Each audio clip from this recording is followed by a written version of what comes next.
Your boy Davidoff. It is Easter Saturday. I'm feeling a bit ill, to be honest, since landing. I was fine when I landed. The day I landed, I was fine.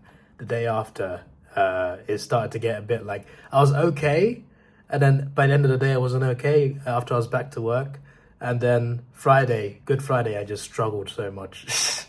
I felt like I was already gonna collapse before my work shift even started.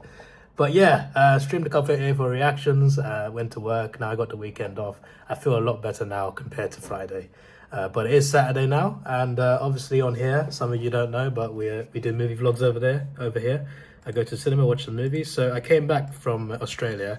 I checked the cinema listings because for some reason the Cineworld app, I can't check it when I'm away from England. It's really annoying and frustrating. I'm just like, why is that a thing? Why have I got to be in England to check that? Like, that's just stupid. But yeah, anyway, there are 7 movies I wanted to see. I checked the showings for the weekend, and there were like 7 movies I wanted to see. I'm just like, I missed quite a bit. I thought it was just going to be a couple movies here and there, but there's about 7. So we're watching 3 of them today. I picked the 3 that I felt would be in cinemas the least amount of time, even though they'll probably be in for another month anyway, since they all just came out. So I'm watching, first I'm either watching The Penguin Lessons or Drop. I'll read the synopsis for Penguin Lessons first. It stars Steve Coogan. So it's a dramedy. Nice hybrid.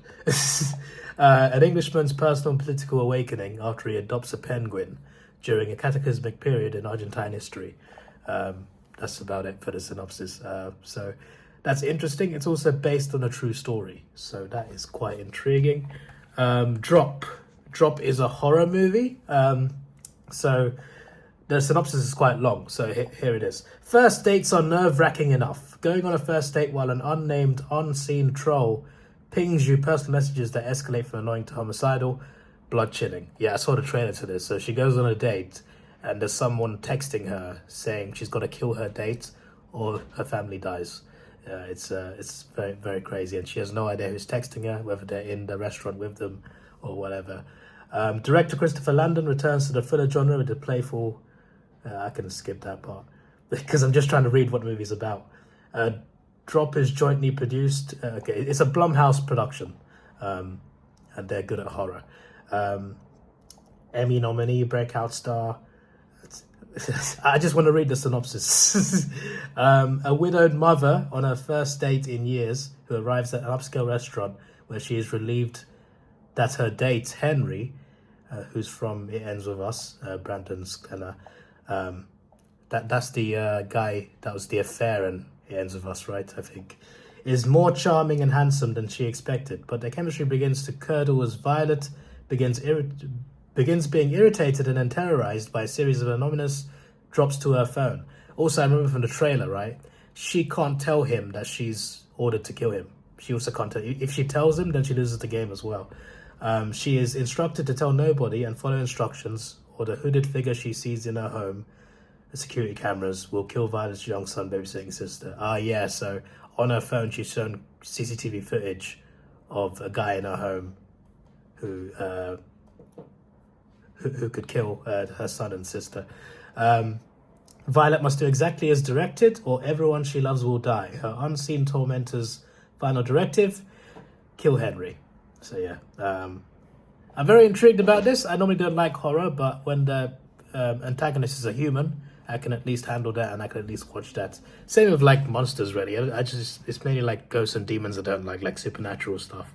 But humans or aliens, I can deal with that. The last one is Warfare. So definitely watching this third because the cinema timings, it fits better if I watch this one last. And it probably might be the best one.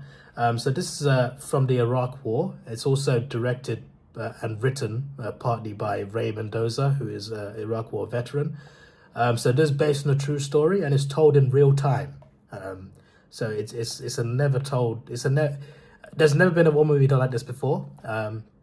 So it's a platoon of American Navy SEALs on a surveillance mission gone wrong in insurgent territory. A visceral, brutal underground story of modern warfare and brotherhood, told like never before in real time. This story is based on the memory of the people who lived it. That doesn't really say what it's about, but I saw the trailer in cinema a month ago and I thought I'm definitely watching this.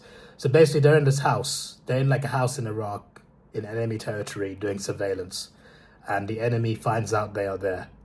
So this is their story of trying to get out. And I'm pretty sure they don't all make it out, because I saw that in the trailer it didn't seem like they will make it out. But clearly some of them did, because this movie's being made. I'm very intrigued about how this movie is going to go down. So yeah, there you go. Those are the movies for today. I picked these ones specifically because I feel like the other movies that I want to watch have a bit more popularity behind them. And I might watch 3 more on Sunday. We shall see. This is your boy Davidoff. Why am I doing my outro? Let's go to the cinema. I'm feeling rusty from vlogging, even though I've been vlogging on holiday every day. My decision is, I'm watching the Penguin. We out here, by the way. I always say that in these vlogs with that backdrop. The Penguin lesson's at 2:30. It's 2:35 now, instead of drop at 2:40, because of when the second film starts. There's a long wait between the second and this film and next film. Either one I choose, it's either a 35-minute wait or a 40-minute wait. I've chosen the 40-minute wait because the second movie will end at 7:15. If the adverts are as long as I think they'll be. Sometimes they're 20 minutes, sometimes they're 30 minutes. Can't really trust them, to be honest, with the adverts, but it should end at 7:15 with this one, and Warfare is at 7:20. If I chose the other option, it would have ended at 7:22, the second film. So I thought, hey, an extra 7 minutes, considering how long adverts could be, I think that's a good idea. It is so windy. What WTF? All right, Penguin lessons. Let's do this. Steve Coogan.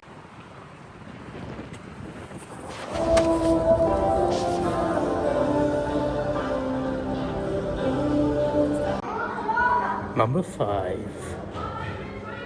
I've appointed you sole.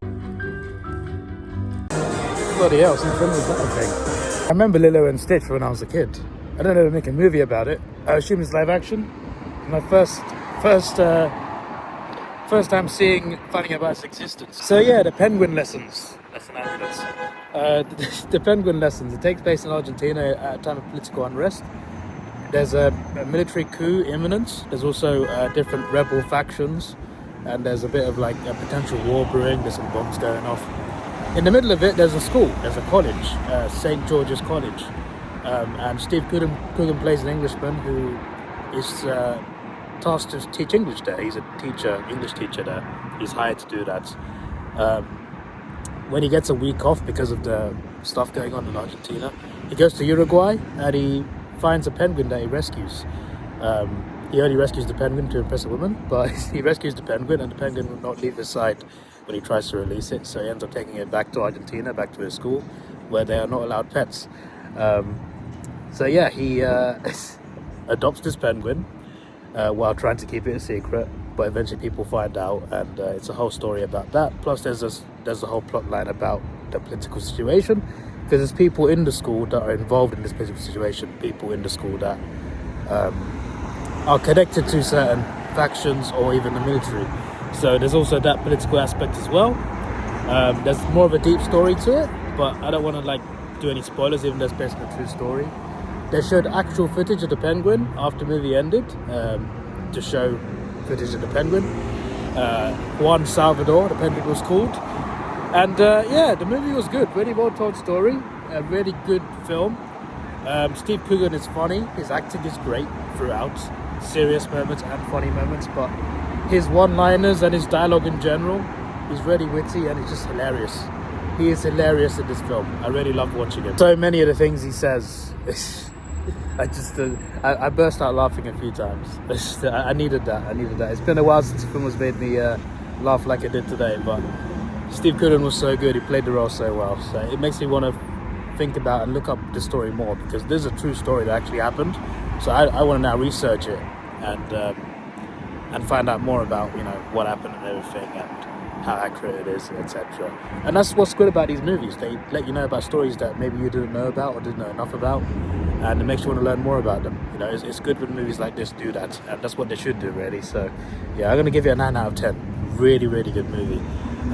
Really enjoyed it, and I highly recommend it. So yeah, there you go. Next up is Drop. I expect big things from this. She's on a date, she's ordered to kill her date, or her family dies. And she can't tell her date what she's got to do. So, sounds crazy, sounds scary. I look forward to it. I still got like half an hour wait till the movie starts, but I'm looking forward to it. And after that, we're straight into Warfare, which is going to be interesting because it's filmed in real time. So it's an hour and a half movie filmed in real time. They're doing a spy mission in Iraq. The enemy finds out where they are. They're going to try and defend themselves and also get out of there. And it's told in real time. So the way it's filmed is going to be quite interesting to me. I heard it's really good as well. So yeah, I'm looking forward to both. So yeah, let's start with Drop first. It said there were 7 films. There's one missing, and they removed it from the weekend. But it's this, Death of a Unicorn. I wanted to see this, but they removed it from the weekend showings. I'm just like, oh, that's annoying. There is a showing on Wednesday afternoon at 3:10, and I'm off on Wednesday, so I should be able to watch it then. But they remove it from this weekend, man. I wanted to see it. Just chilling up here. No way did they remove Starbucks. There's a Starbucks over there. It's completely gone. That Starbucks has been there for years. What?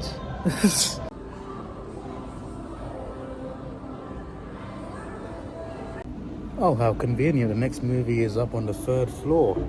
I'm already on the 2nd floor. Already halfway there. Very nice. Let's go.